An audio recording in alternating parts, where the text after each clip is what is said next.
কৰ্মচাৰীসকলৰ কাৰণে এটা বহুত ডাঙৰ গুৰুত্বপূৰ্ণ আৰু বহুত এটা ভাল খবৰ আচলতে ক'ব লাগিব। আৰু এই খবৰটো আপোনালোকে চাওক, নগাঁও ডিষ্ট্ৰিক্ট এডমিনিষ্ট্ৰেশ্যনৰ ফালৰ পৰা আহিছে। ইয়াতে কি লিখিছে চাব, নগাঁও জিলা শিক্ষা বিভাগে অৱসৰপ্ৰাপ্ত শিক্ষক কৰ্মচাৰীৰ প্ৰতি বিশেষ ব্যৱস্থা লৈ তেওঁলোকৰ অৱসৰৰ দিনটোতে গ্ৰেচুৱেটি, সেৱাৰ বাবে পোৱা এককালীন ধনৰাশি, মাহিলী পেঞ্চন, আৰ্জিত ছুটিৰ ধন আৰু গ্ৰুপ ইঞ্চুৰেঞ্চসহ সকলো অধিকাৰভুক্ত ভাত্তাসমূহ সময়মতে প্ৰদান কৰাৰ ব্যৱস্থা নিশ্চিত কৰিছে।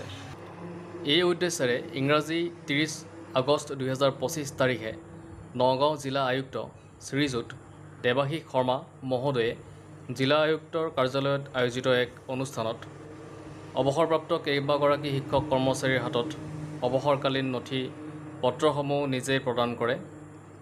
উল্লেখযোগ্য যে নগাঁও শিক্ষা বিভাগৰ পৰা এই মাহত অৱসৰ গ্ৰহণ কৰা মুঠ 8জন শিক্ষক কৰ্মচাৰীয়ে নিজৰ অৱসৰৰ দিনটোতেই সকলো নথিপত্ৰ লাভ কৰিবলৈ সক্ষম হয়।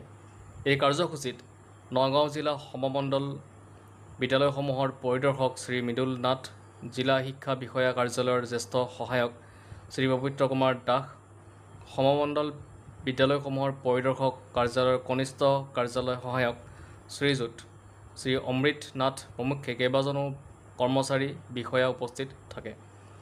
তো দেখিলে আপোনালোকে ইয়াতকৈ ভাল খবৰ হ'বই নোৱাৰে আমাৰ কৰ্মচাৰীসকলৰ কাৰণে, যেতিয়া তেওঁলোকে অৱসৰৰ দিনটোতেই গ্ৰেচুৱেটি বা আৰ্জিত ছুটি বা মাহিলী পেঞ্চনৰ যিখিনি নথিপত্ৰ থাকে সেই বস্তুবিলাক বা সেই নথিপত্ৰসমূহ যদি অৱসৰৰ দিনটোতে তেওঁলোকে যদি লাভ কৰে, ইয়াতকৈ আৰু তেওঁলোকৰ কাৰণে ভাল খবৰ হ'বই নোৱাৰে।